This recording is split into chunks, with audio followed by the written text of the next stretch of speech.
Testing.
Hey, hi everyone. We have 7 people logged in so far. We're already kind of familiar with this because I've been using the Zoom for the transcription services during the class anyway. So we all know what to do here pretty much. And so we should probably do the attendance. So we go to open up the right screen here, and then we go to uh, let me show you what I'm doing. So I go share here, go to share here, share, and you can see the share screen, and we're in week 9 here. So click on smart attendance, and your smart attendance number is 165. 165 is your smart attendance number, 165. So what I typically do is I go back to the to the message here and go to a chat, and I put in 165 is smart attendance number, and like that, and send that off, and so that's finished. Um, and so again, let me go back and share again, just to go back to that screen so you can see where you can see how you're supposed to sign in there. And so please do. And okay, so let me then stop the share and open up the notes or open up the lesson plan. And let me go back to share and let's see if I can find my notes in my lesson plan. And let's see, is that it? No, that's not it. Uh, I think this is it here. Yes, so here. And so there you can see my lesson plan. And we have a debate that we'll do for the second half of the class today. And so we're going to be doing this online. So of course, everybody's going to be turning on their microphones when it's time for them to speak. And and just to show you some things that I caught my attention when I was following the news, like I do when I am following the Bulgarian news, because I'm doing a lot of work on Bulgaria, of course, these days. So we go here, and just to show you the Bulgarian news service highlighting that the European Commission refers to Bulgaria to Court of Justice of the European Union for failing to transpose directive on critical entities resilience. So just to show you again how the European Commission relies upon the member states, the administration, civil service, and the governments of Bulgaria, of France, of Germany, of Greece, to do most of the work of implementing European Union law. So again, this big bogeyman that Eurosceptic political figures use to argue against or complain about too much dominance by these bureaucrats in Brussels. Again, there's only a few, around last time I checked, about 40,000 people that directly work for the European Union, which is not very many people. I mean, as I told you, it's the same size as people who work, of the people who are directly employed by the city of Paris. Instead, the European Union relies upon the member states to implement the European Union laws that are adopted. So, of course, and it's not just Bulgaria. It says here the European Commission said on Wednesday it was referring Bulgaria, Spain, France, Luxembourg, Netherlands, Poland, and Sweden to the Court of Justice for failing to transpose EU rules on the resilience of critical entities within the required deadline. And so, um, I don't know. This is just a news report. There's not much detail.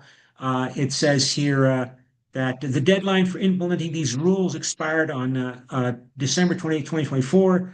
So it's so that in January last year of 2025, the Commission launched infringement procedures against the countries concerned. They now have 2 months to respond, after which the Commission may bring cases before the Court of Justice of the European Union and propose the imposition of fines.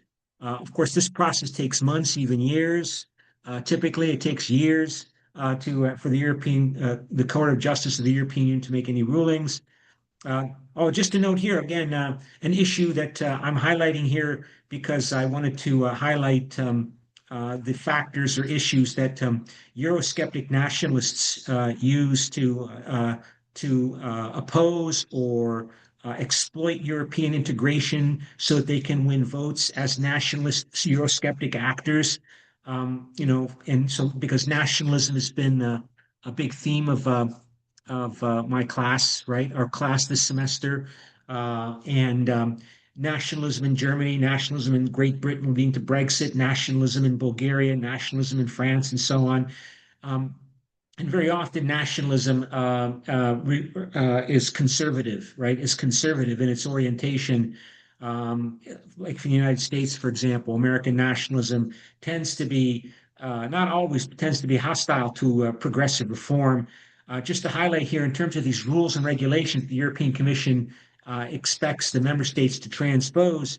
They include here, for example, the Commission also urged Bulgaria, Belgium, Czechia, Cyprus, Latvia, Hungary, Austria, Poland, and Portugal to fully implement EU rules on gender balance among company directors. So, under these rules, large publicly listed companies must ensure that the underrepresented gender holds at least 40% of non-executive director positions and 33% of all board positions.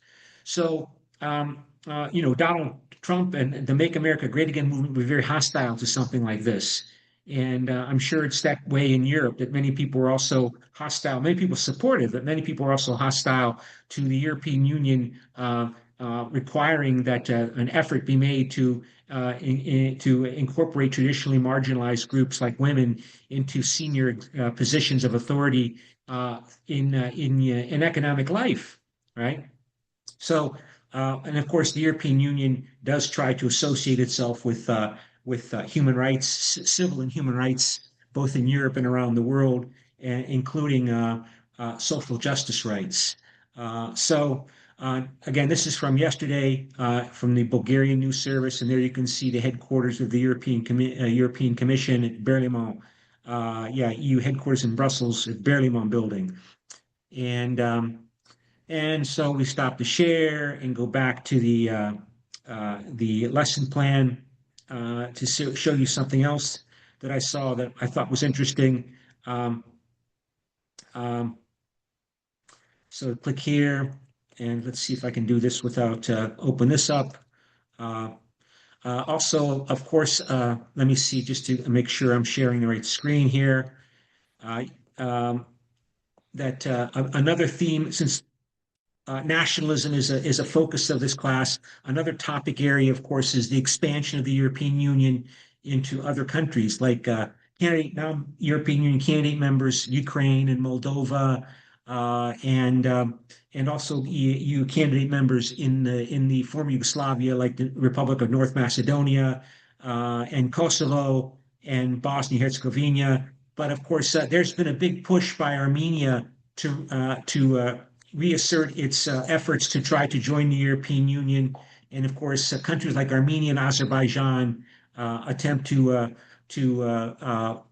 establish good relations with other countries in the European Union so to get more support for their eventual efforts to join the European Union. So here you can see there's been a lot of news reports about Armenia and Azerbaijan trying to join establishing good relations with Bulgaria because Armenia and Azerbaijan rely upon access to the Black Sea to get sea access for their economies, and Bulgaria, of course, is a country that's on the eastern coast of the Black Sea. Armenia doesn't have a sea coast, but Azerbaijan does, and so Azerbaijan is also cooperating more with Bulgaria because Azerbaijan has a lot of oil and gas that the Europeans are very reliant on and want to become more reliant on as they try to break their ties with Russian oil and gas exports. And so You can see lots of, I see this kind of news reports regularly that Bulgaria cooperating with Armenia, Bulgaria cooperating with Azerbaijan, and Okay, just to highlight that, because of course, Armenia and Azerbaijan are showing more renewed interest in moving towards cooperating with the European Union as Russia becomes more of a pariah state, a rogue state, a hostile state, and it's Russia is also a weak state, right? Its economy, Russia's economy, is only about the size of Spain or South Korea or Italy's economy, so it's not a big economic actor, and it doesn't have the power capabilities to provide what Armenia and Azerbaijan would like. And Russia has also not been acting in ways that Armenia, for example, supports. Uh, uh, Armenia traditionally looks to Russia for assistance and aid in its conflicts with Azerbaijan, for example, but Russia has been preoccupied with its conflict in Ukraine and can't devote resources to helping Armenia. So Armenia is now reassessing its historic relationship with Russia as another Orthodox Christian country. Azerbaijan, of course, is a Turkic and Muslim country, to reassert its interest in joining the European Union. Of course, Armenians will be the first to tell you that Armenia, of course, is part of Europe. They will be the first to tell you that Armenia was the first ancient kingdom to adopt Christianity as its official religion. Armenia was the first kingdom in the ancient world to formally adopt Christianity as its religion, even before the Roman Empire. The Roman Empire did itself. Armenia adopted, I think they say, in 300 AD. So it's further evidence that supposedly Armenia is part of Europe. And so, okay, so let me stop the share and go back to look to the notes. So I think we go back to the notes here and share the notes. And so there you can see the notes that I sent to you. And you can see uh, focusing on integration. Of course, I want to keep you engaged and active as much as possible as we cover this material. And, of course, highlighting the different kinds of countries that are joining the European Union. You see here the four worlds of compliance as if they're described, the countries that are joining the European Union historically. That best examples in terms of compliance with EU law. In other words, these are the countries that are most effective in transposing EU directives and regulations, right? So we just covered, for example, how the European Commission is threatening to sue Bulgaria and Latvia and these other countries for not transposing legislation. These countries are the best in transposing European Union legislation. Denmark, Finland, Sweden have strong states. Countries where domestic politics within those countries makes it difficult to comply with European Union law and transpose those directives coming from Brussels. Examples include Belgium, Germany, Spain, the Netherlands, and of course, historically, the United Kingdom. In Again, the impact of domestic politics, the world of neglect in transposing EU laws. In this region, the collective attitude of national arrogance, superiority of domestic legislation, or administrative ineffectiveness, so a weak state, a corrupt state, can result in failure of the country to transpose EU directives. Those include Portugal, Luxembourg, Greece, and France. And of course, the EU world of dead letters in this four worlds of national compliance with EU commitments. Number four is in this region, the EU member state adopts the EU directives and regulations into its own laws on paper, but then fails to enforce them within society or in the domestic court system. So examples of countries that fails to actually enforce what they themselves have adopted as national law include Italy, Slovenia, Ireland, Hungary, Czech Republic, and Slovakia. Um, and uh, and so again, just to highlight the theme that we started the class off with, that the European Union relies upon the member state governments to do the work of making European Union law a reality in each of their own member states. And so now that we're all introduced for today, let's do a little exercise here. And so let me stop the share and then go back to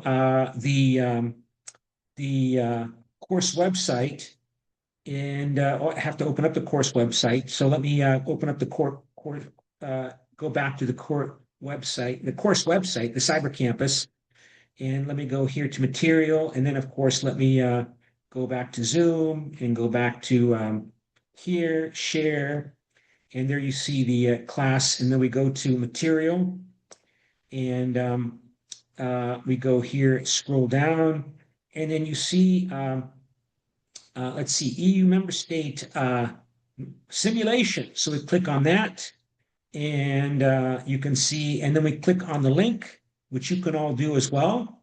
Click on the link and download the simulation exercise. And let's see if the share comes up.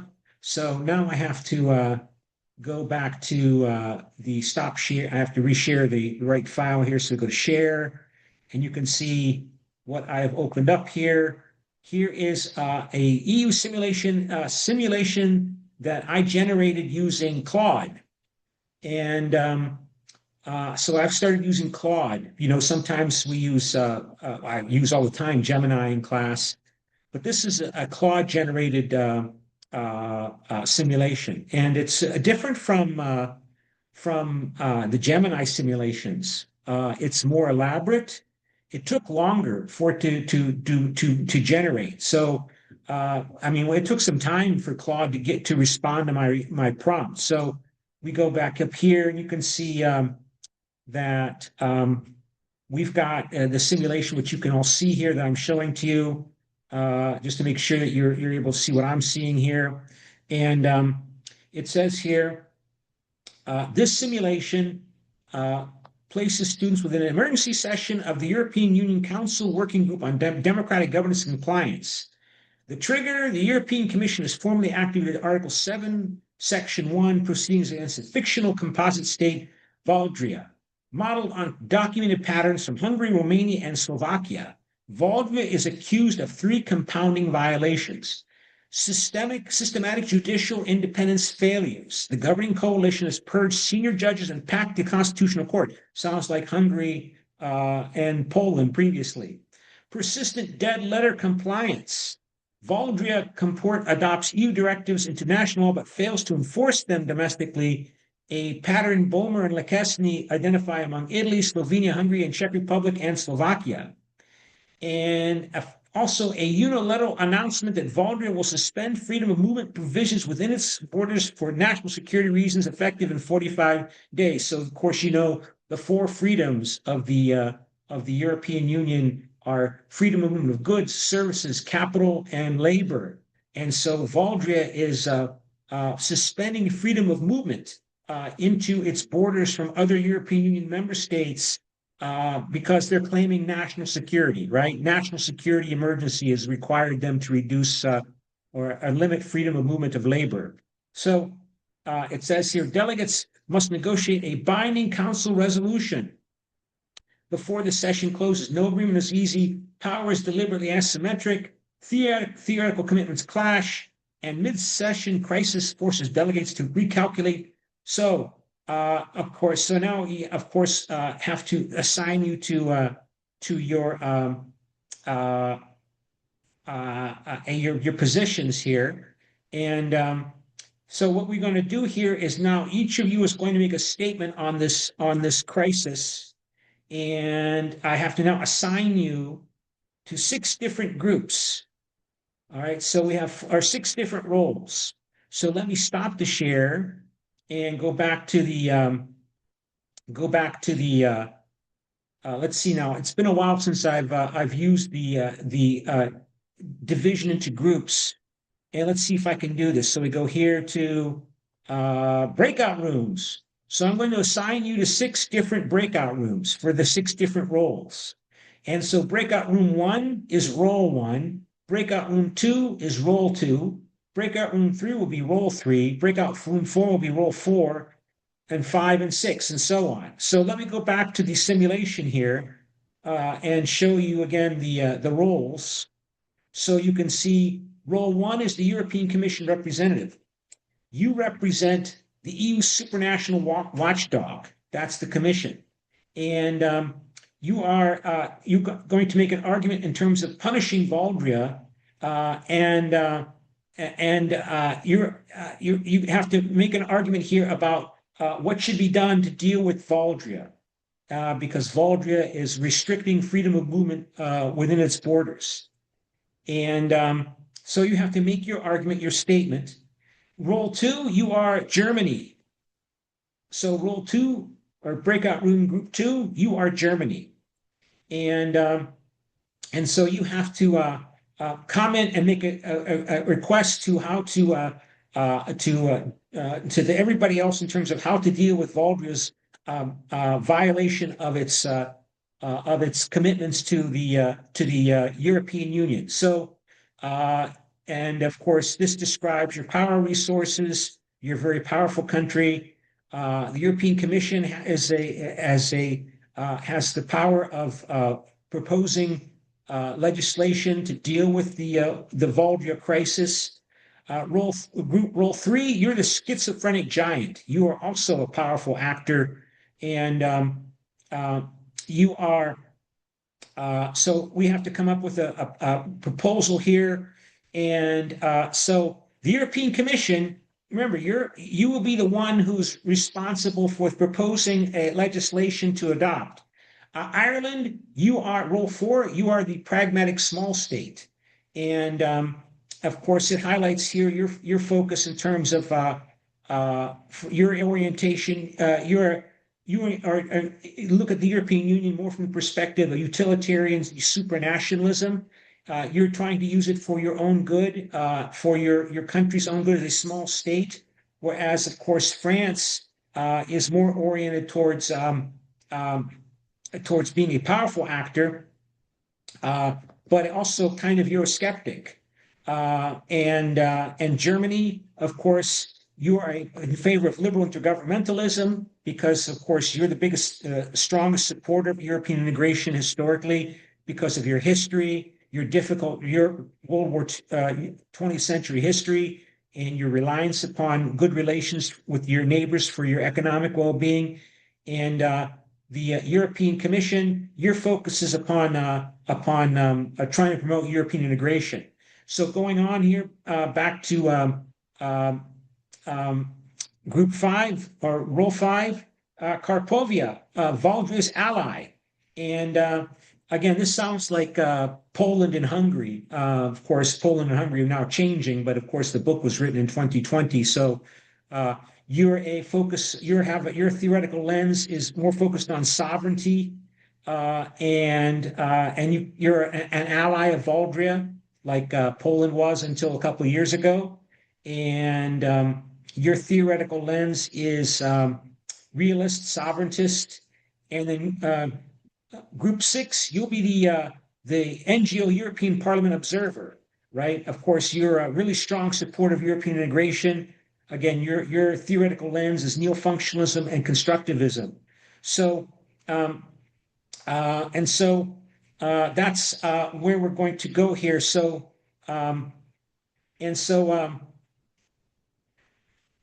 so again,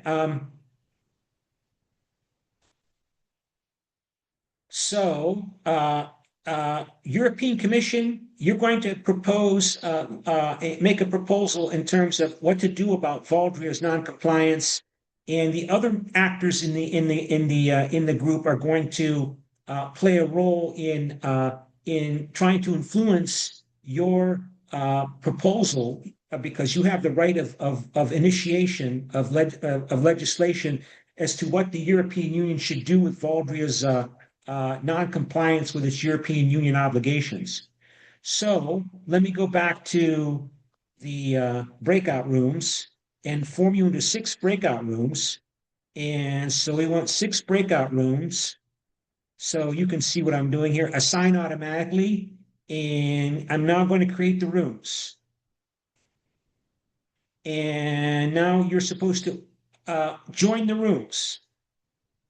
So go ahead and join.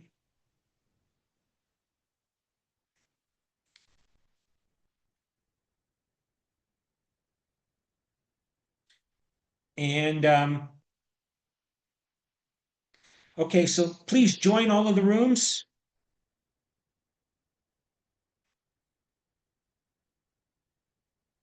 Elliot, you should join room 1. Elliot, Elliot, join room 1. Enzo, join a room. Oh, Enzo, you're in room 4.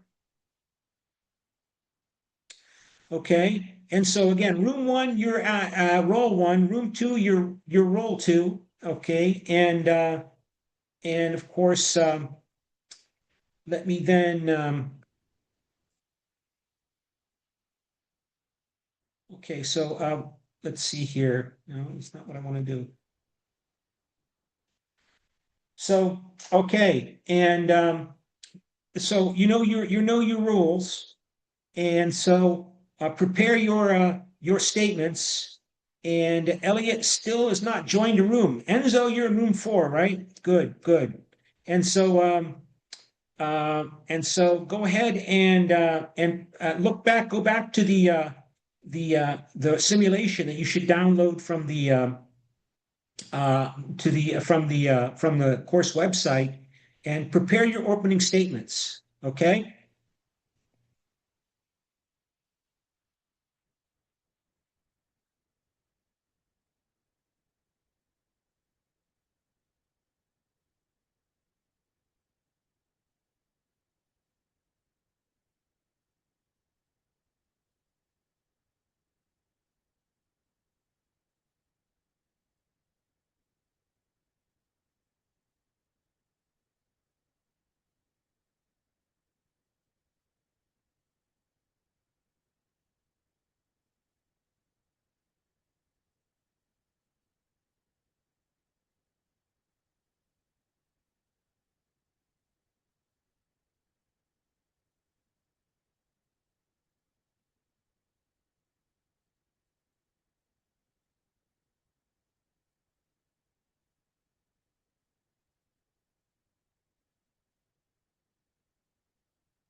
Okay. So Enzo is asking me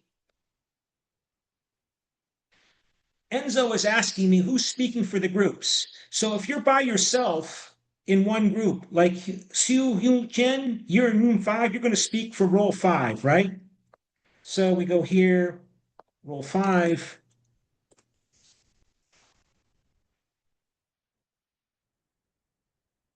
roll 6. Oh, sorry.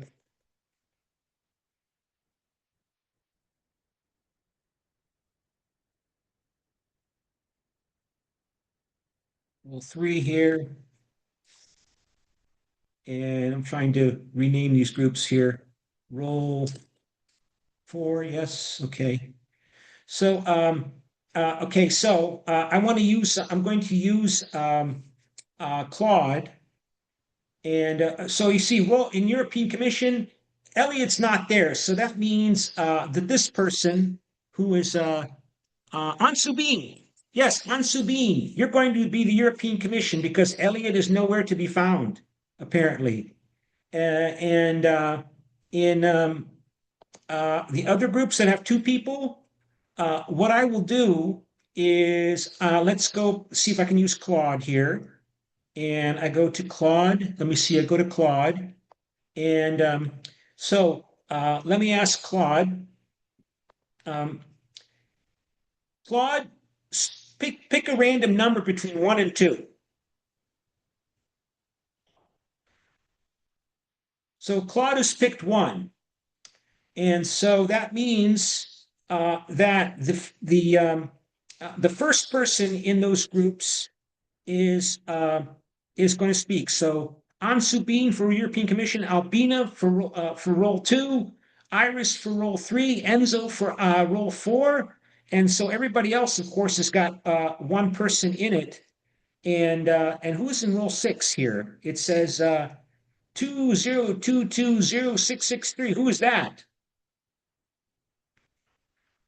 Um, and so that's who's going to speak. And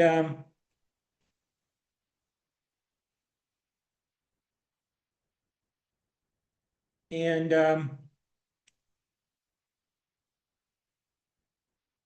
okay, and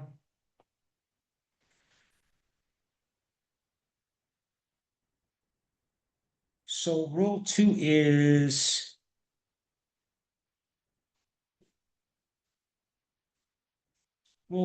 Germany, role 3 is France.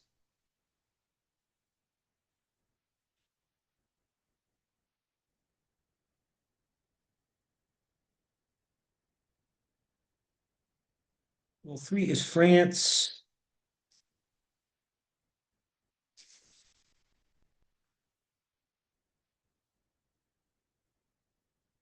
Role 4 is Ireland, role 5 is Carpovia, and role 6 is NGO European Parliament. So role 4 is Ireland.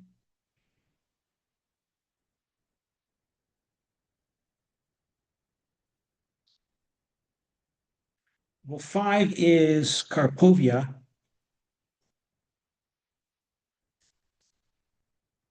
And role 6 is NGO European Parliament / European Parliament.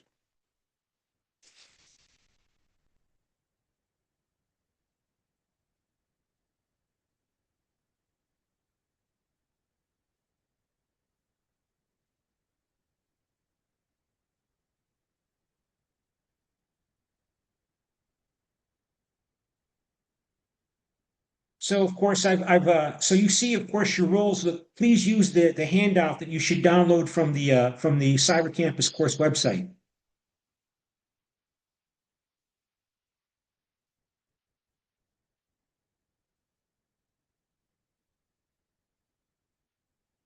Where did Ansu Bean go?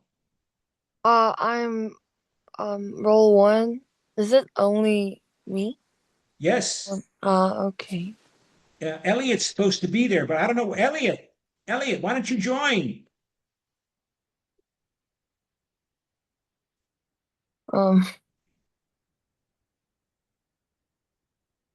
So again, you're dealing with Valdria's yeah. leaving the not following through, implementing, complying with its European Union obligations. Oh, okay. Thank you. Mhm. And I I was late like 5 minutes. 5 minutes, okay, Yeah. Is it um? Can you change the my attendance? okay. Thank you.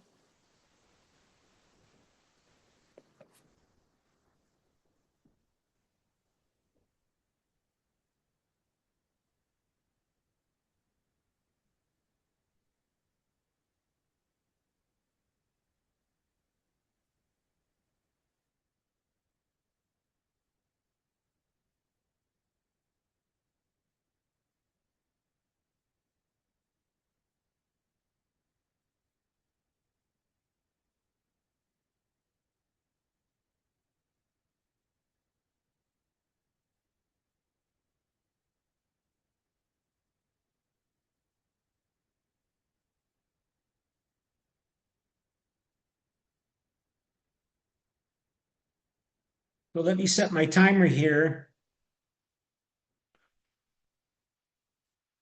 to 5 minutes.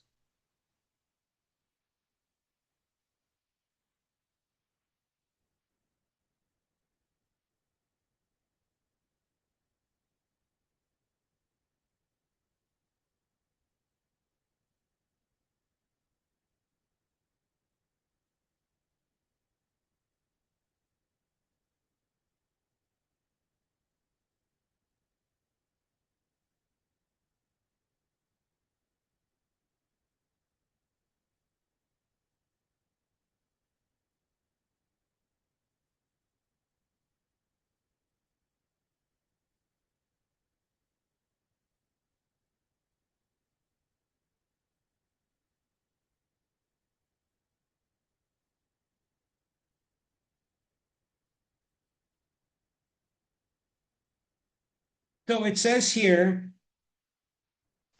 Valdria is acting really badly. Of course, sounds a lot like Hungary. Should we consider expelling Valdria from the European Union? Um, should we threaten or warn Valdria that if it doesn't change its behavior, we're going to expel Valdria from the European Union? Or we're going to suspend its membership. We're not going to expel it. We're going to suspend Valdria's membership in the European Union for its bad behavior.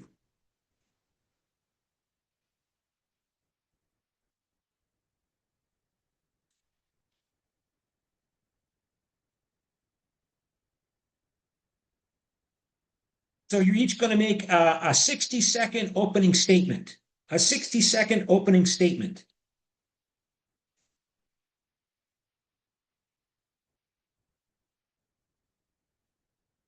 So Ansubin, you're going to take the lead in proposing a legislation.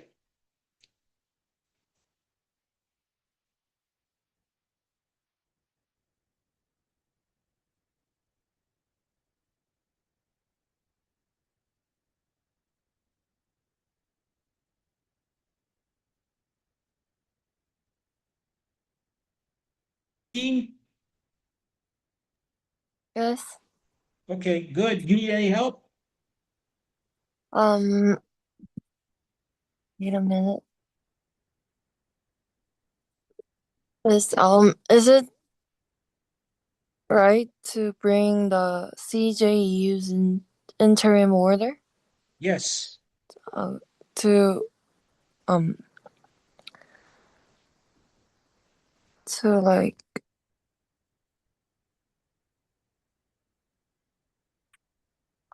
to saying that the national sovereignty to a violation of our shared treaties.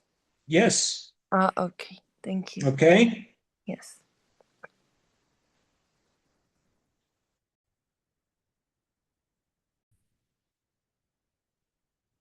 How are you doing, Albina? Germany? You're playing Germany. Albina, are you there?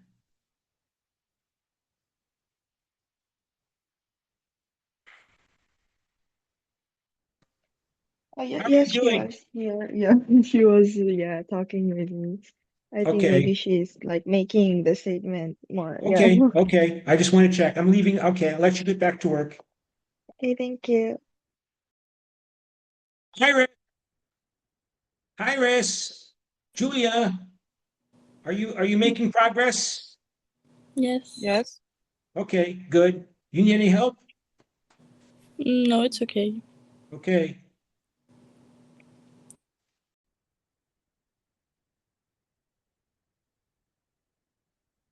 Oh, how are you doing?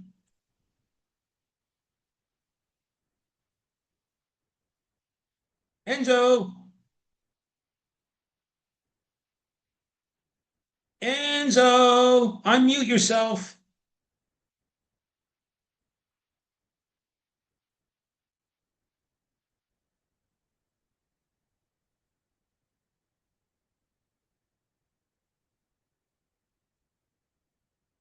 Enzo. Where's Enzo? Mr. Nam. Sung Pyosi, can you hear me? Yeah, I can. Enzo has disappeared. I don't know what happened to Enzo, so we might have to ask you to step in, okay? Hmm. And you're playing Ireland.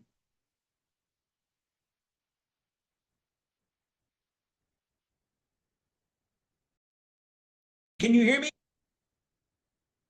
Can you hear me? Yeah, I can hear. Okay, are you prepared? Are you ready to speak for Karpovia, an ally of Valdria?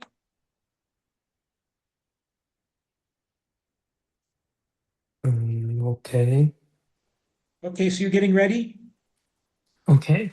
Okay.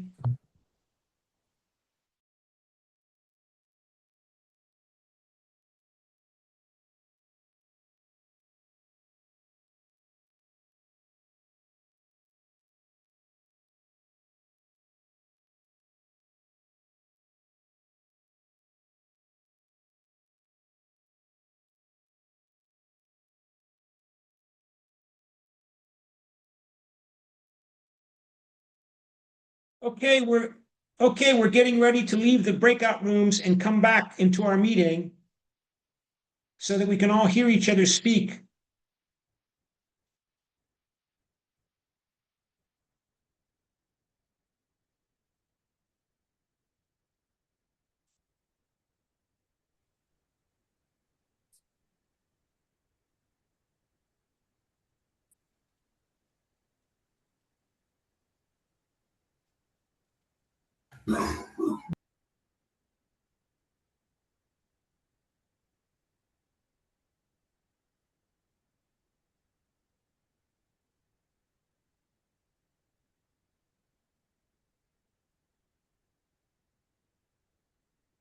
Okay, so who's going to speak first from among the 6 roles? So let's go back to Claude and ask Claude.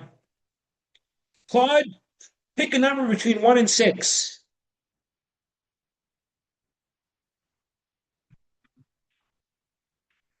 Well, Claude, I'm working with my students on this simulation that you generated for me yesterday. And so I'm asking them to speak after I've assigned them roles. And so I am now asking them to make their opening statements in the simulation exercise. And so you picked number 5, right? Okay. Yes, yes. So now I want number 5 to speak, and I think that's the mythical state of Carpovia, an ally of Valdria. So let me go and hear what they have to say. Okay.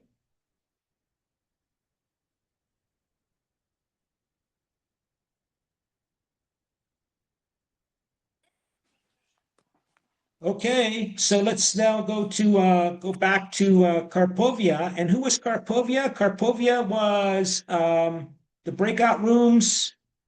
I say it was Mr. Chen. Are you ready, Mr. Chen? Okay.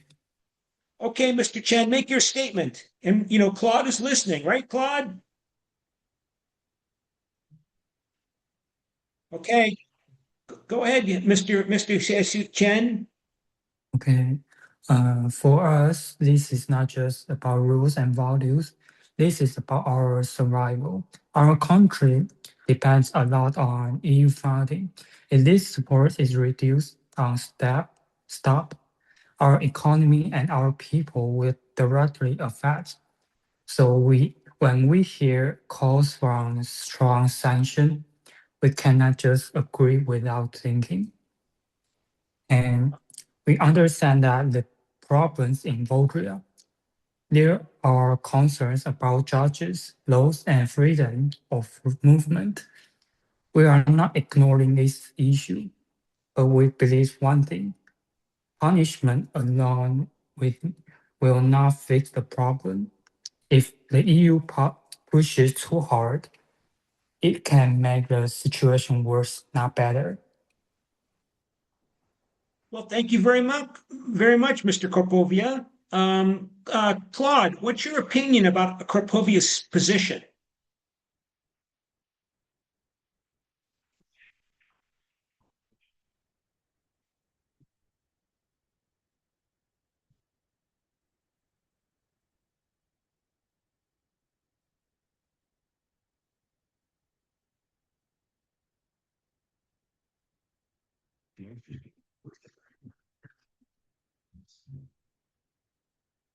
Also, thank you very much, Claude. So, Karpovia, Mr. Siu Hu Chen, you can see that Claude is kind of impressed with your statement. So, good job. Okay, thank you.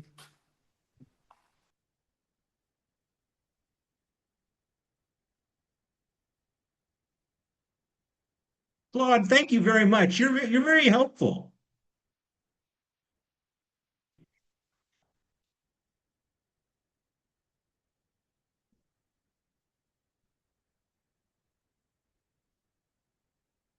Oh, okay. Claude, it seems like the students are having difficulty hearing you. And I'm wondering, we're on Zoom now, but it seems that Zoom is not picking up your statements, which I don't know what to make of that. I mean, if I go to um, uh, uh, sound settings, and I'm looking for a microphone, and it should work. Um, so let me see. The students can hear me when I speak, but they seem to be unable to hear you when you speak. Do you have any idea what's going on there?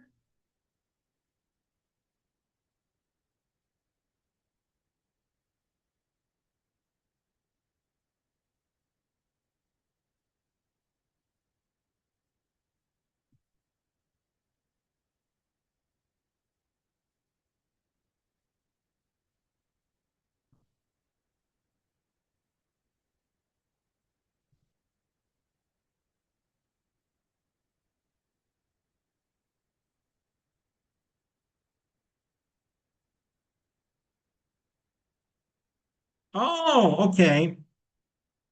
Okay. Okay. All right. All right. All right. So, of course, I'm not going to spend too much time on this right now because by the time I get it fixed, the class wastes too much time. So Claude recommends that I share this Claude screen. Maybe if I share Claude's screen, that will allow you to hear what Claude is saying. But let's see now. Let me go ahead and share the screen and share screen, and then go back to Claude if I can. Let me see if I can find Claude. I have to open up Claude's screen first. Okay, so now I got to go back to Zoom, go back to share, and stop share, and then share. Let's see if this works. Okay, so that was Claude. Pick a number between 1 and 6 again, please.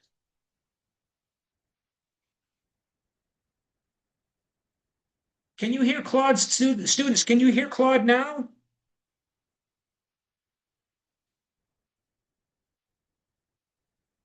Oh no, I can't hear No, I anything. don't know. It's for some reason, of course, it's coming through my speakers, but but if I try to maybe if I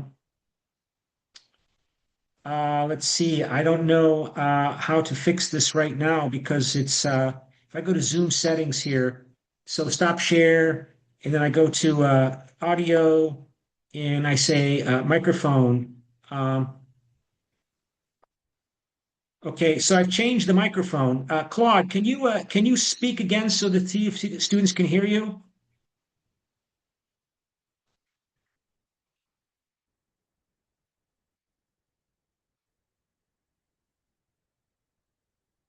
No, it's not coming through. It's not registering. Um, well, that's very strange because sometimes it does work. I mean, like when I was using a different platform, it did work. But it's just not. It's not. Yeah, select a microphone. Um, Yeah, it's just I don't know. I don't know what to make of it. So, well, I mean, that is very strange because I would think since it's the audio is being uh I can hear it obviously very clearly on my speakers, but it's just not being picked up by the computer when as through the microphone. So I don't know what to make of that. Um, um, um, let's see here. Noise removal. No, I guess. Can you speak again, Claude?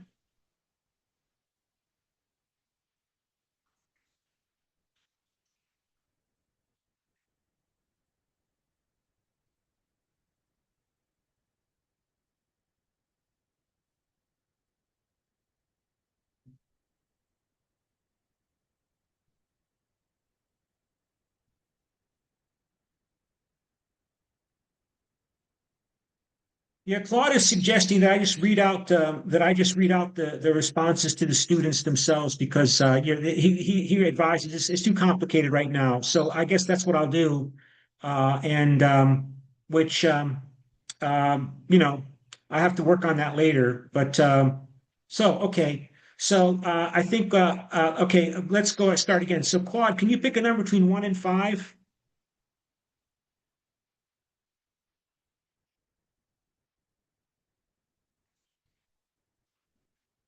Okay, Claude picked 2, and so that is roll 2, and roll 2 I think is Germany. So Germany, can you please make your statement, Germany? Miss E. Keon, can you make your statement regarding the crisis over Valdria? Uh,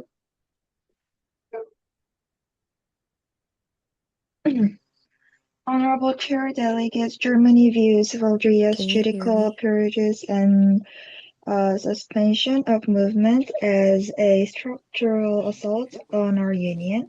As a liberal intergovernmentalist state, our position reflects a complex two-level game. We must uphold European law while ensuring domestic economic stability. We, Germany, opposes blunt sanctions that could trigger financial chaos. Instead, we proposed graduated time-bound Can you hear compliance me? benchmarks with independent monitoring. We must address these violations without rewarding populist narratives or destabilizing the Eurozone. Let us reach a consensus that is both principled and pragmatic. Yay! Okay. And I wish I could ask Claude to give its opinion, Claude's opinion on your statement there. Claude, what's your position on Germany's statement?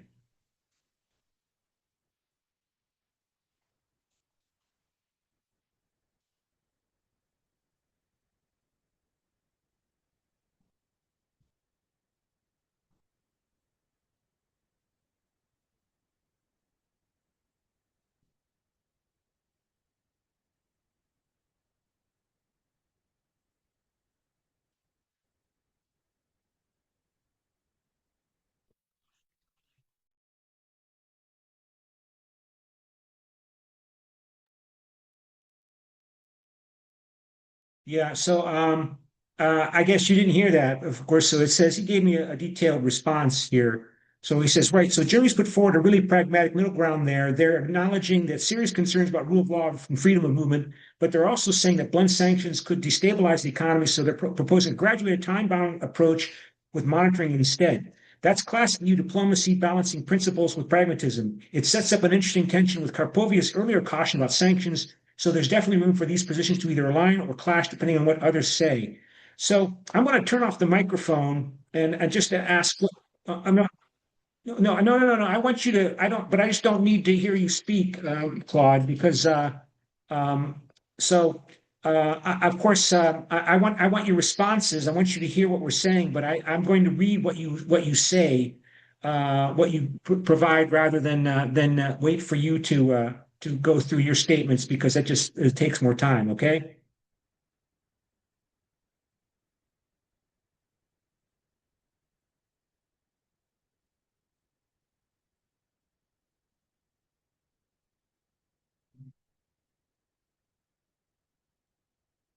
Okay. Can you go ahead and speak again?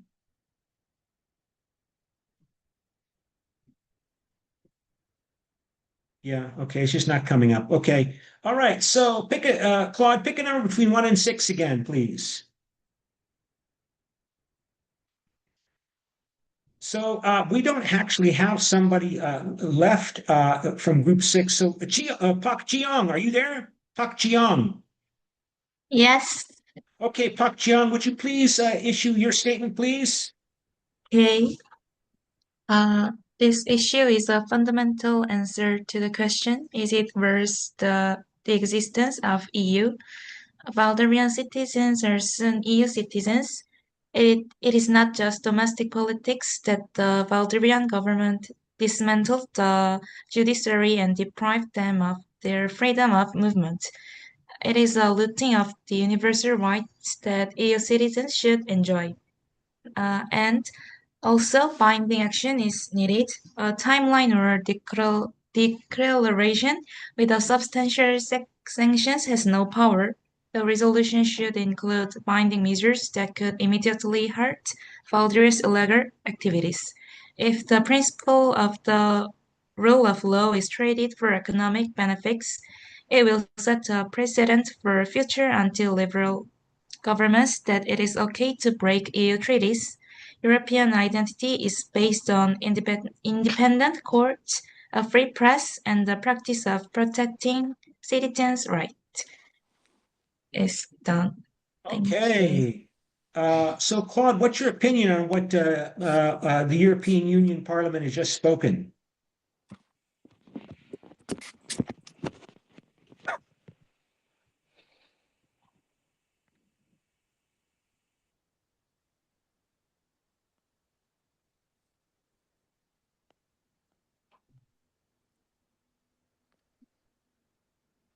So yeah, it's just I had to stop it because it's not even now it's not I've done something, so it's not even producing the text. So yeah, Claude likes what you said, but of course I have to work on that. What we could do is we could go to Copilot, and let me turn on Copilot. And okay, so let's then go back to Zoom here. And Copilot, can you hear me?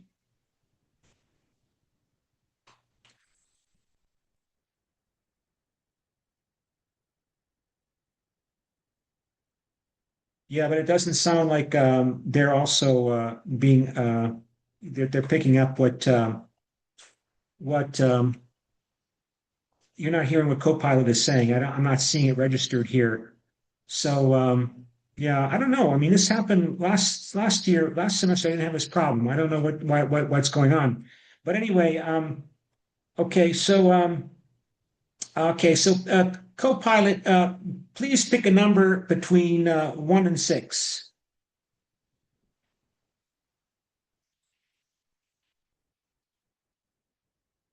So Copilot picks 2. So that means, well, we already picked 2. So can you pick another number between 1 and 6?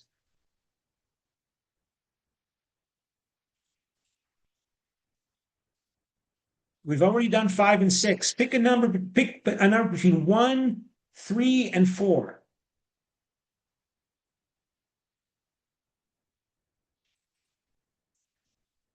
Okay, number 3. So it picks number 3, and that is let's see, roll 3, that is France. So Iris, please make your opening statement with regarding the violations, the non-compliance of Valdria. So, as friends, we support the rule of law and recognize that Valdria's action, especially on judicial independence and freedom of movement, are serious concerns. However, the EU response must remain balanced and respect national sovereignty. France has always defended the idea that EU law has limits when it comes to constitutional identity, and we believe that overly strong sanctions could increase political tensions and fuel Euroscepticism. Instead, a firm but measured response is more effective. Okay, co-pilot, what's your opinion of what France just stated?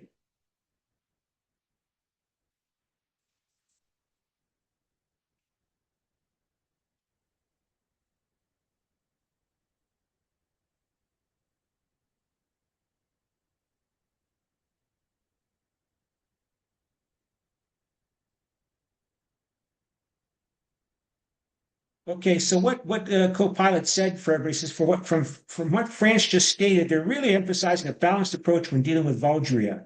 They want to ensure that the EU's response respects national sovereignty and doesn't go so far that it causes more political tension.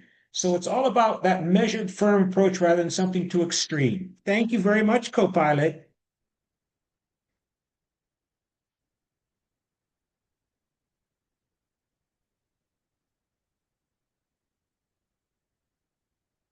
Yeah, I mean, I just don't know why Copilot, you're not being picked up by the microphone in Zoom, which I guess I wish you would be picked up when you speak through my computer so that my students can hear you. But it seems that there's a problem when you, as the computer, speak, it's not being picked up by the Zoom microphone.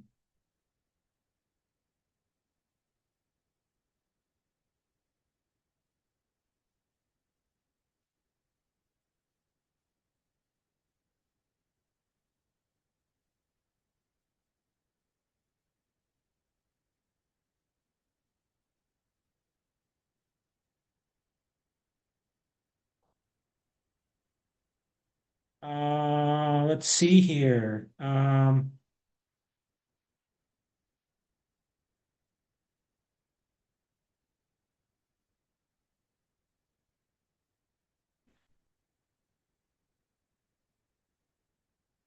Yeah, okay. Well, I guess again, I'm not going to be able to address this problem now because it's um, it's just not picking it up.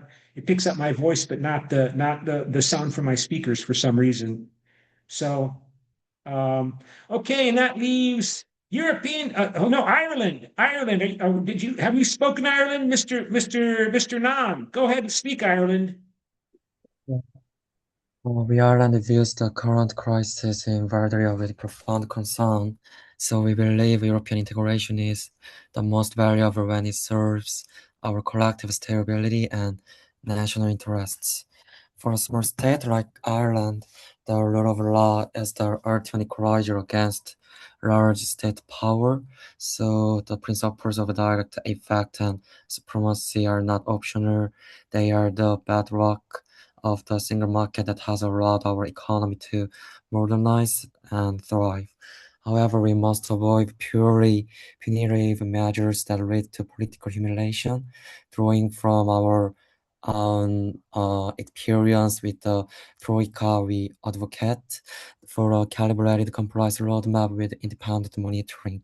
So Ireland stands ready to act as an honest broker. So we seek a resolution that is firm on legal principles but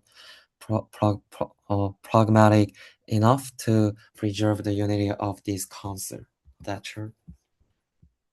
Okay, so co-pilot, did you hear what Ireland, represented by Mr. Sangpyo, had to say?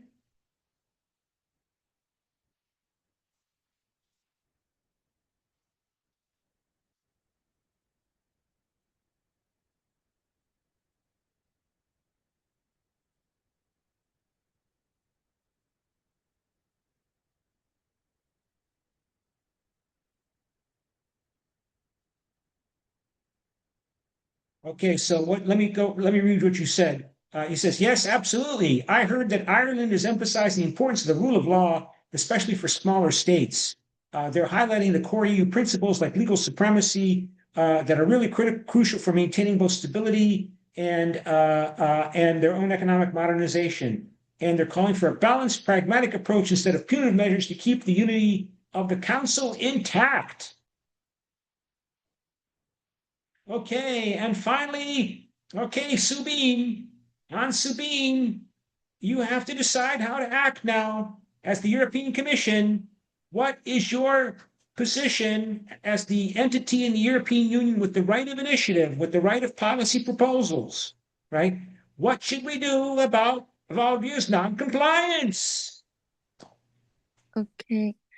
The Commission invoked Article 7 because Bulgaria's actions are a direct attack on the hegemony of EU law. From a neo-functional point of view, our union cannot survive if member states treat the EU directive as a dead letter. The independence of justice and freedom of movement are not selective, they are functional pillars of our integration. The provisional order of the CJEU is binding, and the claim of national sovereignty to avoid it violates our shared treaty. We are here to protect the rights of all EU citizens. The Commission expects a strong and binding resolution with clear result. Very good, very good. Okay, so let me ask Copilot. Copilot, what did you think about the European Commission's proposal about how to deal with the problem of Altria's non-compliance with European Union law?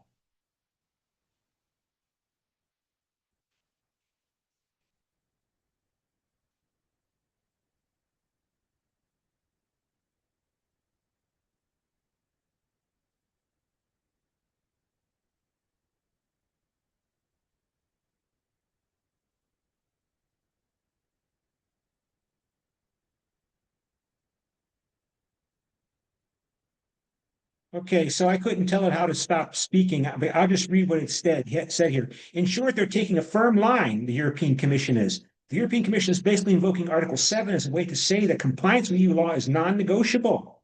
They're emphasizing that things like independence of justice and freedom of movement are core pillars of the Union. And from their perspective, it's about making sure that no member state tries to sidestep these fundamental rules. So they want a binding resolution that really delivers clear results. Okay, thank you, Copilot. Okay. Sorry, didn't mean to interrupt, Copilot. Go ahead.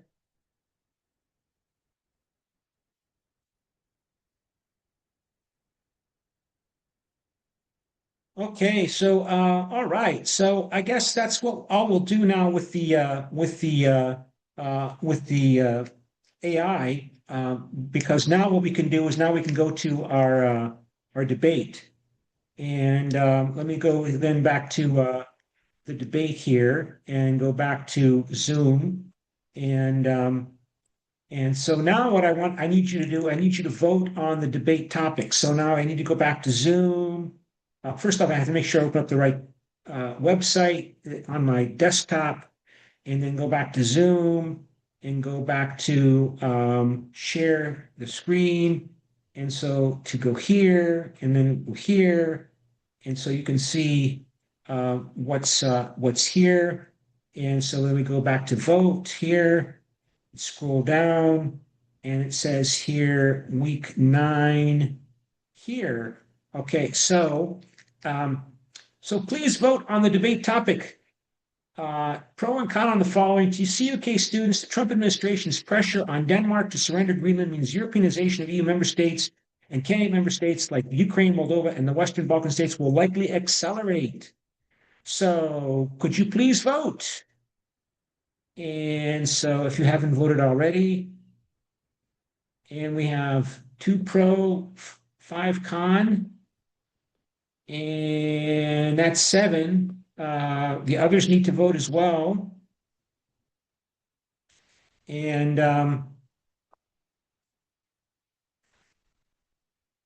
this will, of course, is a way by which to give you participation credit. So please vote. And so we have 3 pro and 6 con. And so, okay, so let's see what the vote is. So we have 3 pro. So that's Park Ji-young, Ko-hyun, and Enzo. So let me let's see if I can do this without shutting down everything by accident. Go back to stop share. Well, actually, I don't know if I really want to do that. So let's see. So Park Ji-young, Ko-hyun, and Enzo are in the pro group. And so let's see. Let's divide up this. So Ansubin, you are heads, you're at 1, tails, you're at 2. And the computer says, no, my point is it's tails. So Ansubin is 2. Sorry, Nam Sung Pyo is 1. Iris is 2. Julia is 1. Albina is 2. And Xiu Yuchen is 1. And so we have 2 different con groups and 1 pro group. And so I guess I could try to organize you into different groups here, but I think the thing is, I don't know if I can really, if I'm able to do this because I have to write down your name. So we go here to breakout rooms. And so we recreate breakout rooms and we create 3 breakout rooms. See if I can do this without closing down everything. Assign, manually recreate. And so room 1, we put in, let's see here, who's in, let's see, Pak, Jiyoung Pak. And so who's also, let's see, I can do this. I can do this. I can do this. Yeah, I can do this. Okay. I thought maybe it's going to be too difficult, but I can do this. So we go like this, move this out of the way here. And so, yeah, I can do this. And so Ikayon, let's see, let's see, Ikayon,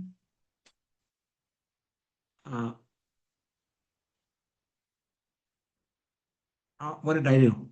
I may have messed it up. Now it's too difficult. So we have this, assign,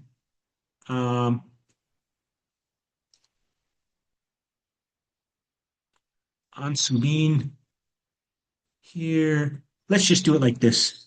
I don't have time to mess around with this. Where's Iris? There's Iris and Su Chen. Okay. And in room 3, we put,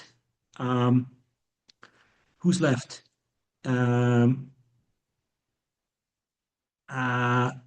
Julia and Albina and let's see who's next. Sung, yes, and so Mr. Sung, there we go. And then also in room 1, we had Jiyoung Park, Enzo, and Yi Ka-young. Okay. Okay, so everybody's been assigned except Elliot. Where's Elliot? Elliot, we have to assign you to a room, Elliot. So I assume Elliot is a con, so we'll assign Elliot to room 3. Elliot to room 3. Okay, there we go. Open all rooms. Okay. So please join the rooms.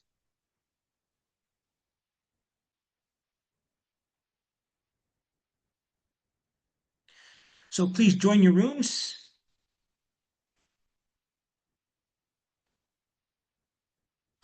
Okay.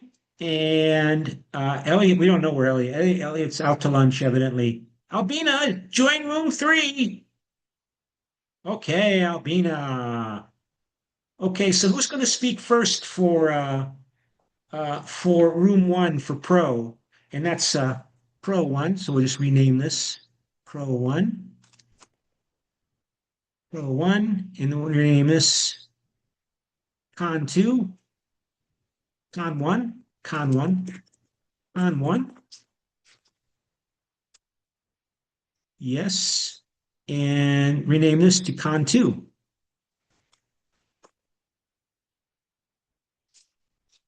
Yes. And so now I'll flip a coin. So who's going to speak first for Pro in room 1? So Enzo is heads. The other 2 are tails. And it is tails. So heads is K-on-E, and it's tails. So Pak Ji-young is going to speak first for Pro, but everybody's going to speak because we have a small class today. So in Con 1, An Subin is heads, and it is heads. So An Subin will speak first for Con 1. And in Con 2, Albina's heads, and it is tails. So Julia is heads, and it is tails. So Mr. Nam, Sung Pyo Nam, is going to speak first in Con 2. So prepare your statements, and then I also have to pick my position. So heads, I'm 1, 2, or 3. Tails, I'm 4 or 5.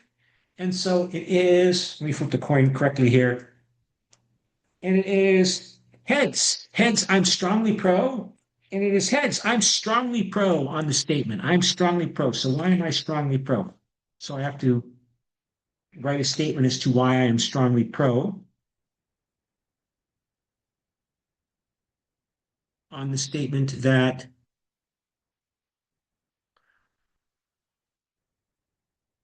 Europeanization. So of course my comments were that I sent to you were different were con basically, but I'm strongly pro now because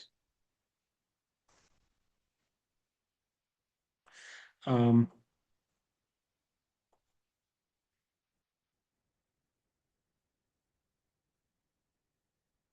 the European Union politicians now face a dire political threat from the United States,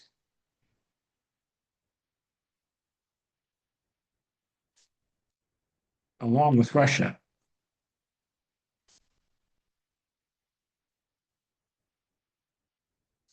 They must unite. The European Union must unite. The Europeans must unite or die. We have a situation similar. We have a situation today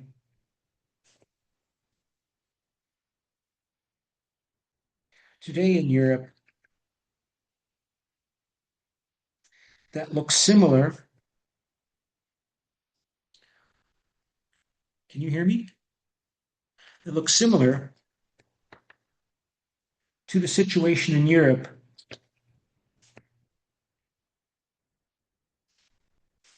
in the 1930s. Hitler and Mussolini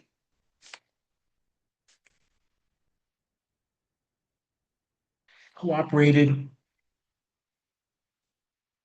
to divide up the world, or actually, to divide up Eurasia. So Trump and Putin are preparing to divide up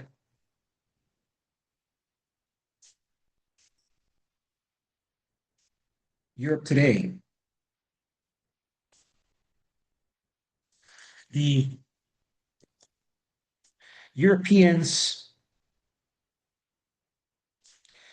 the European leadership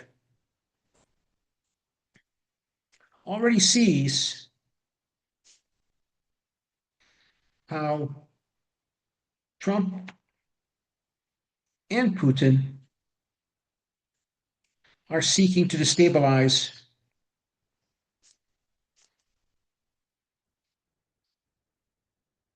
and remove them from power.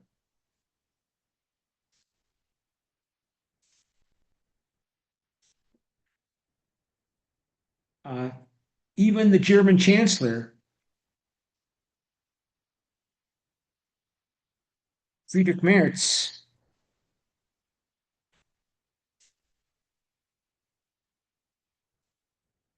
is criticizing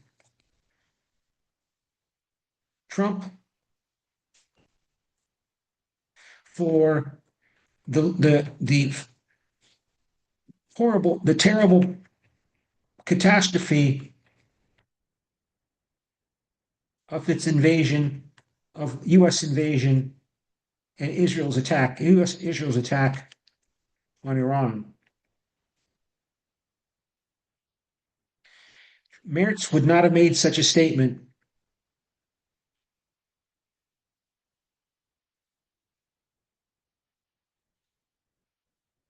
without clear forethought,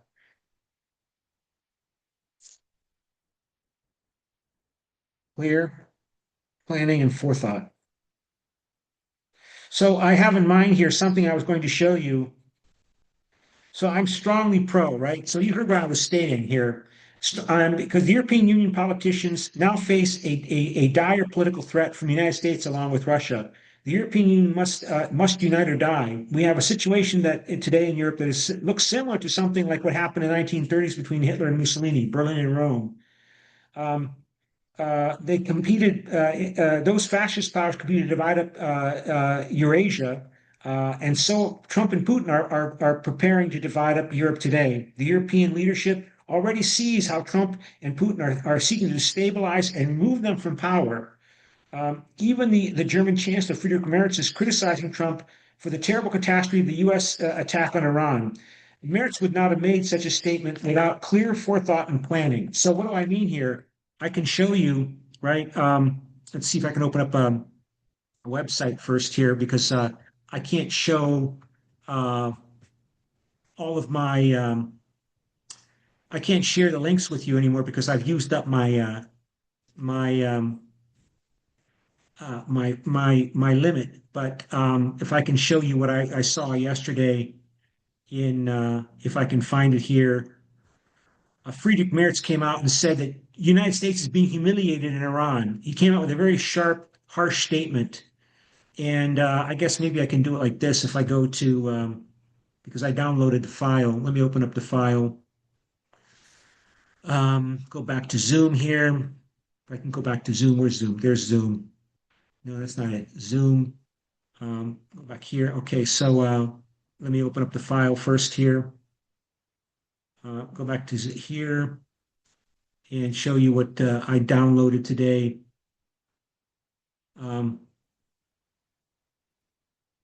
So let me go back then to Zoom, share screen.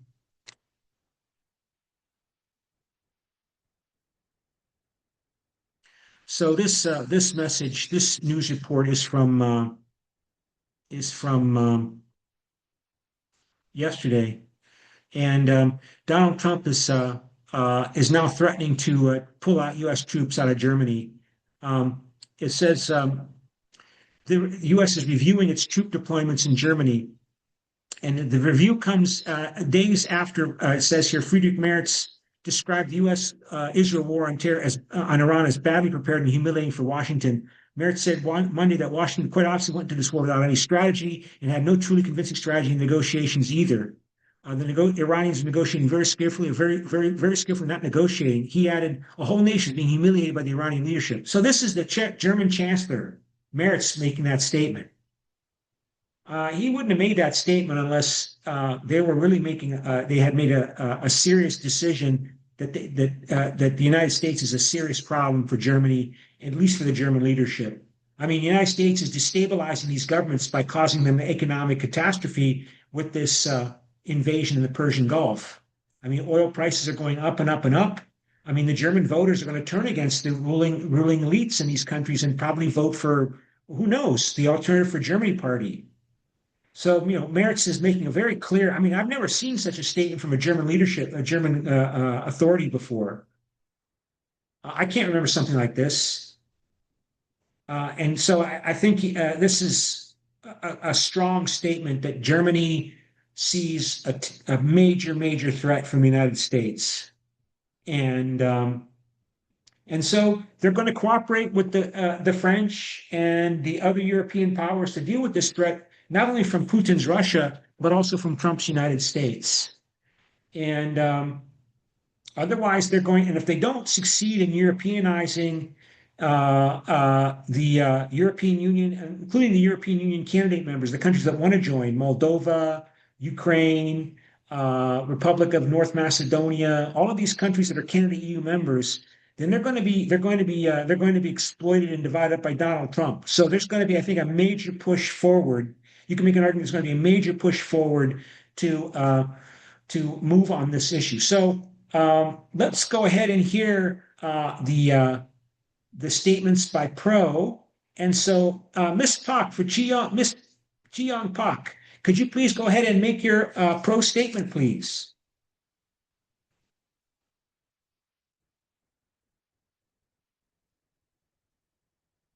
Okay.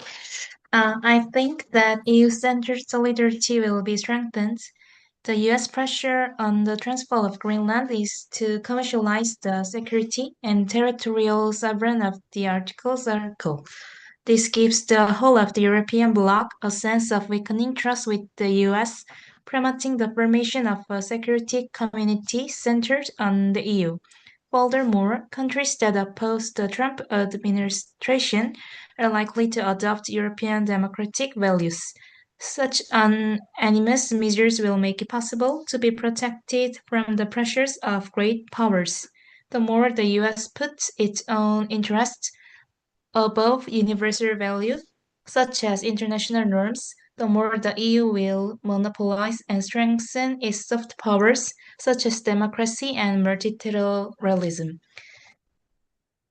Okay. And so who's going to speak first for Khan? So let me again flip a coin here. And heads, it's Khan one, and it is tails. So Khan two. I think we went with Mr. Nam, right? Mr. Nam, Songpyo Nam, could you go ahead and make your Khan statement? Okay. My argument is that we should distinguish between procedural Europeanization and strategic unity. While the EU has successfully standardized its internal systems, this administrative alignment has failed to deserve the underlying national interests that keep member states divided. This gap is exposed by the current crisis. We cannot expect unified response to the Trump administration or Russia belligerence when member states are fundamentally split, not just by geography, but by their very definition of what constitutes an immediate threat. Therefore, unless we bridge this perceptual divided external pressure will only highlight the EU's fragmentation rather than accelerating its integration. That's all. Okay. All right. And of course, when you reply or when it's your turn, you can always, of course, reply to the speakers that you've already heard so far. And so let's see who's next. So Enzo is heads, and it is heads. So Enzo, make your pro statement. Do you hear me? Yes. Okay, let me get the pressure that has been put on Denmark by the United States through Trump and his menaces of annexation of Greenland can be seen as a sign of weakness and uselessness. Despite this feeling, it will accelerate the Europeanization of EU countries. Even if member states do not have the same development levels and history in regards to ties with Europe, the Europeanization process will accelerate and become more deep with the possible creation of a common military force to face off against external threats. However, this Europeanization process will only be an internal mechanism and will have lesser repercussions on the countries such as Moldova and Ukraine. Another enlargement will be very costly for the EU because both of the countries are poor and they need enormous financial support to keep up with the rest of the member states. This will weaken the EU economically, expose itself to external threats, and this is why I'm pro and not strongly pro. Okay. And so Iris, I think you were next on Khan. Okay, so I don't agree with this statement. Europeanization is not only driven by external pressure, but also by internal factors like economic strength and institutional capacity. For example, corruption in Balkan countries limits their adaptation to EU norms. The Chapter 13 also shows that it's a two-way process. States influence the EU and adapt to it. And without internal reforms, integration remains superficial, as seen in Bulgaria and Romania.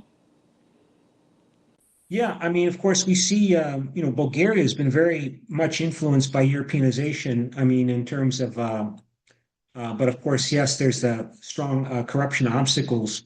But as we saw, for example, in the elections in Bulgaria, um, um, well, we'll see. I mean, of course, there's been a lot of efforts by the Russians to influence the election in Bulgaria. There's been some concern that the president who was just elected, this guy Rumen, well, not the president, the leader of the biggest party that won the elections and will form a majority government here, I think today, right? Or yesterday, it might have already been formed. It's the first clear majority of one party in the Bulgarian parliament since 1997, so almost 30 years. And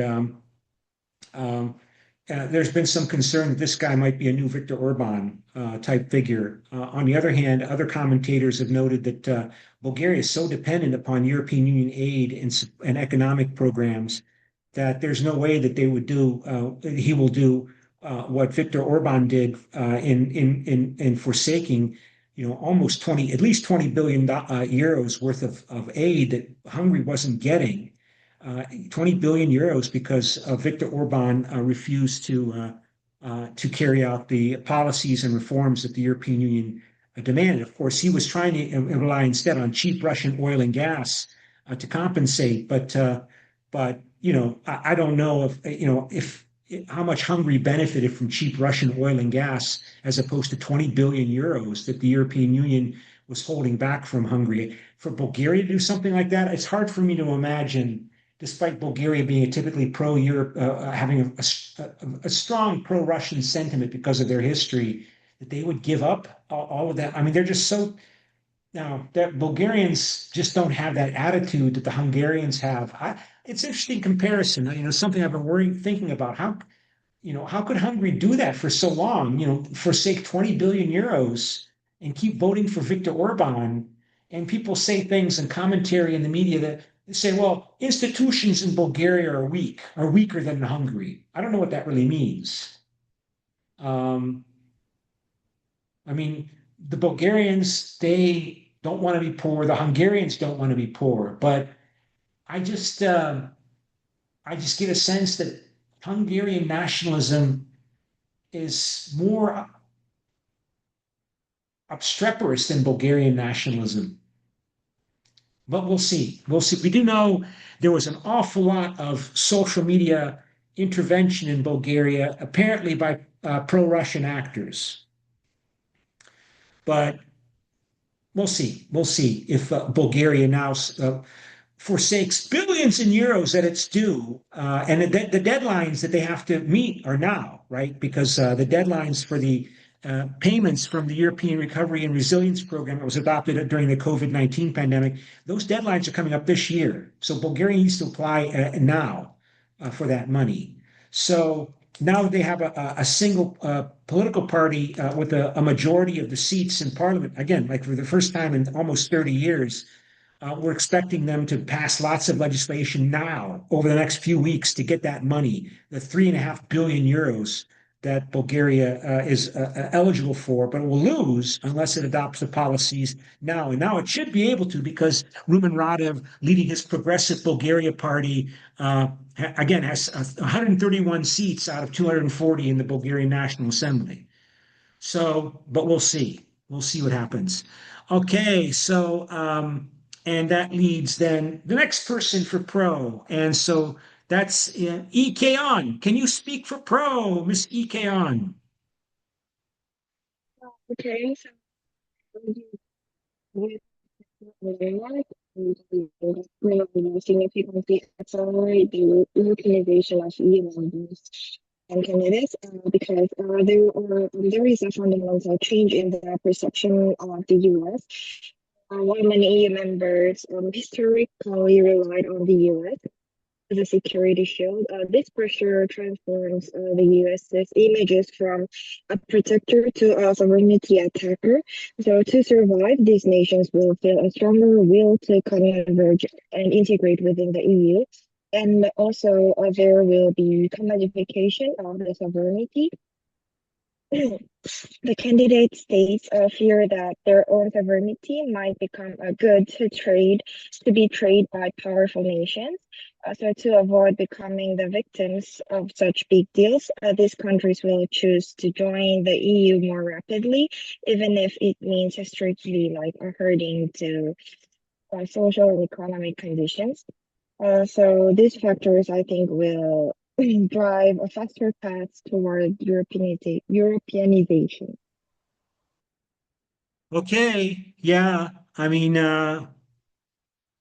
we'll see, right?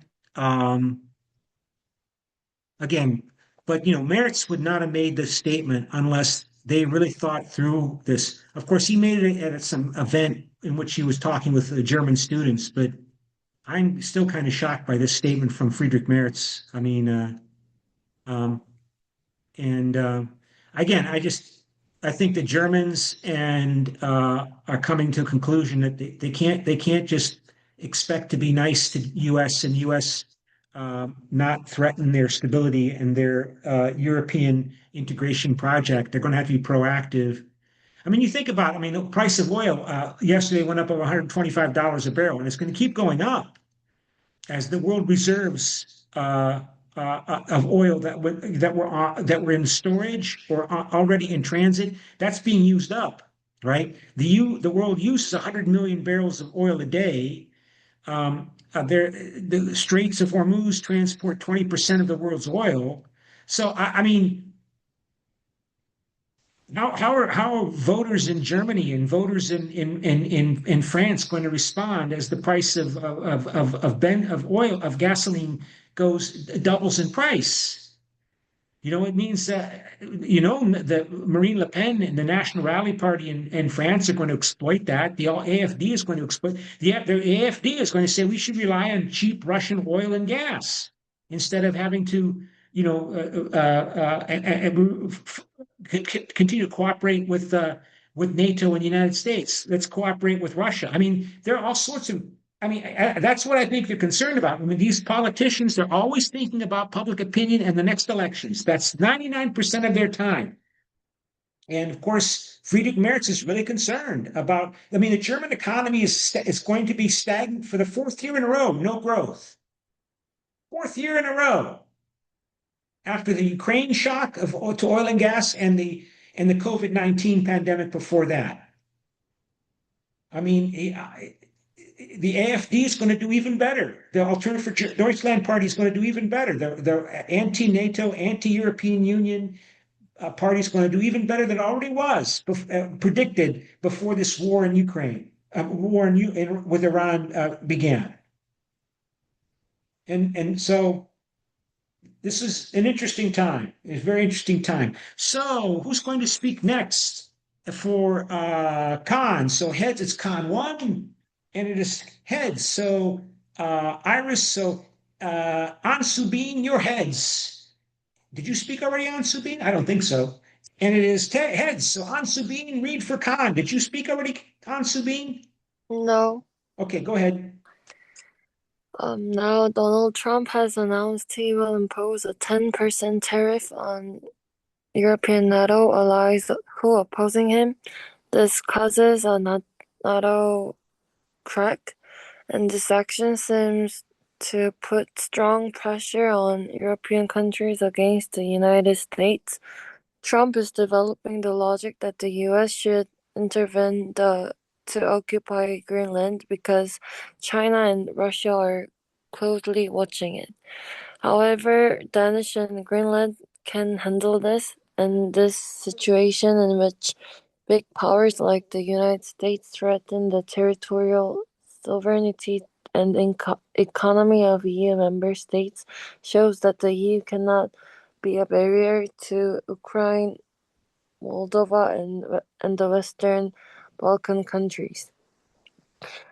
So, rather than strengthening the European Union by the powers, there will be a restrained discord in which European countries are forced to choose their own priorities. Okay. I mean, okay. All right. Good statement. I mean, I have to say, as I talk with you about Bulgaria, the Bulgarians, across the political arena, political spectrum in Bulgaria, they're all opposed to Macedonia joining the European Union until Macedonia recognizes and acknowledges a Bulgarian minority in the Macedonian Constitution. The Macedonian Constitution has to be amended to recognize a Bulgarian minority in Macedonia, but the Macedonians are now saying, Bulgaria must also recognize a Macedonian minority inside Bulgaria. And the Bulgarians say no, because the Bulgarians insist there's no such thing as a Macedonian identity. That this is something artificial that the communists under Tito, under Yugoslavia created. It's something like the way the Russians claim that Ukrainian identity is artificial.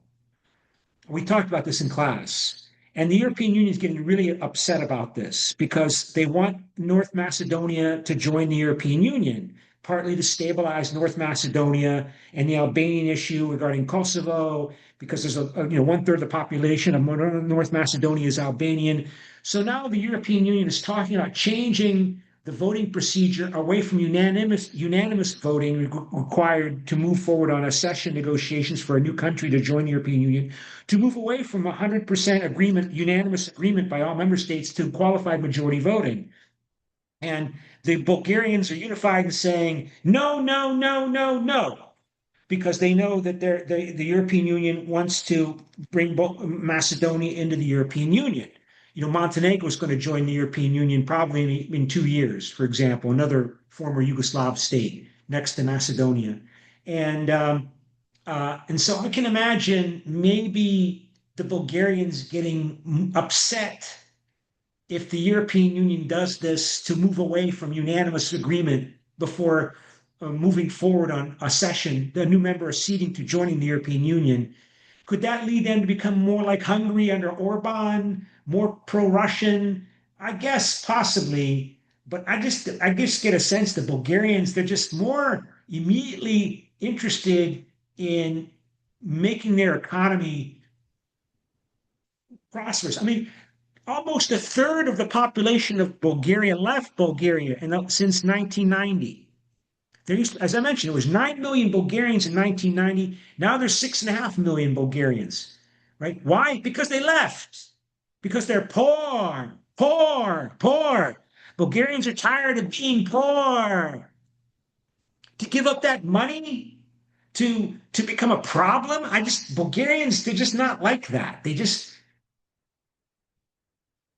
But they're also all about this. They're all of them say, no, no, no, we will never, agree on Macedonia joining the European Union until Macedonia recognizes that there are Bulgarians living inside Macedonia, and they won't recognize that there are Macedonians inside Bulgaria because they think it's an artificial, it's again like Russia and Ukraine. So, but I mean, European Union is, they want this to bring in the other countries in the Balkans because it's a peace strategy. They're concerned about Russia instigating conflict between the Serbs and the Albanian Kosovars and so on. I mean, there's reports that, again, Russia tried to instigate a coup in Montenegro. I think in 2017 they tried to carry out a coup because they didn't want Montenegro to join NATO, and Montenegro was in NATO, right? Because Russia traditionally views itself as the big brother of the Orthodox Slavic peoples in the Balkans, like the Bulgarians, the Montenegrins, the Serbs. So we'll see. Okay, so next person to speak for Khan. So that was heads. It's group one, and it is heads again. So Elliot, your heads, and it's Elliot for Group Khan. Can you read your opening statement, Elliot? Can you make your statement for Khan? Yeah, sure. Just I have to precise. I think I put pro, but maybe I did a mistake. But I am pro actually. Oh no! Okay, Elliot, read your pro statement. Okay, no problem. So, good morning. I support the idea that U.S. pressure on Denmark and over Greenland could accelerate Europeanization. This kind of external pressure shows European states that acting alone is not enough, and it pushes them to cooperate more closely and also rely on EU institutions.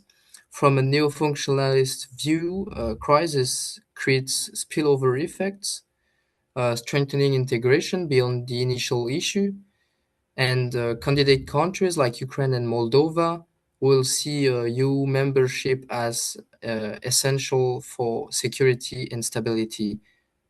Thank you. Okay, and so we only have a few minutes left. Heads, it's comic one, and it's heads. So that means Siu Yu Chen, please read your con statement. Yu Chen. Okay. Okay. I do not believe that pressure from the US Trump administration on Denmark will accelerate Europeanization in EU member states. The external pressure does not always create unity.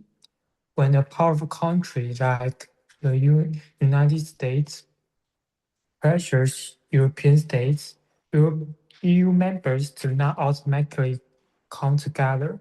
Instead, they react differently based on their own national interests. Some may support the US, while others may resist it. And Okay. Go ahead.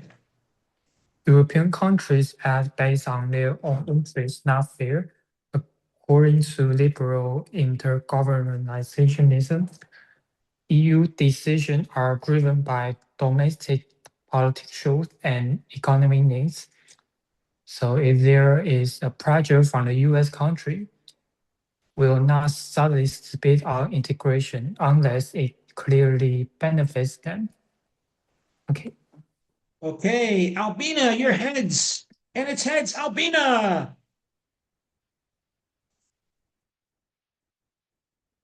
Abinche. Abinke. Where are you? Nyama, Nyama Albine. Nyama. Julia, go Julia. Julia. Yes, do you hear me? Yes. I'm calm because in 2025, when Donald Trump asked for Denmark to cede Greenland to the United States, which was perceived as a violation of the sovereignty of both Greenland and Denmark. Europe attempted to ease tensions through NATO's increased military presence and economic deals, but it doesn't work. This crisis highlighted Europe's needs for greater autonomy from the US and the wider world. However, deeper integration with the Eastern countries remain unlikely despite the ongoing war in Ukraine since 2022. Europeanization is complex, involving strict criteria across politics, policy, and institution. Ukraine and Moldova seek European membership as protection against Russian influence, while the Western Balkans view accession as a path to peace and stability. But admitting this country, which are maybe not ready, will only weaken the union, so like undermining the European Union as being undermining European Union that could work like as itself. So Europe should strengthen its autonomy to avoid dependence on US economic pressure while continuing cautiously but without delay the accession process of Ukraine, Moldova, and the Western Balkans. Okay. And Albina, last chance. I think she has a problem with Zoom. She can't. I think she can't hear you or she can't speak. Okay. Well, then what we have to do, since we're out of time, please now also, let's see, share and vote one more time, this time anonymously, on whether or not the crisis over Greenland and Donald Trump's administration in general regarding Europe will accelerate the Europeanization of the European Union current and candidate member states. So please vote, this time anonymously. And that's it for today.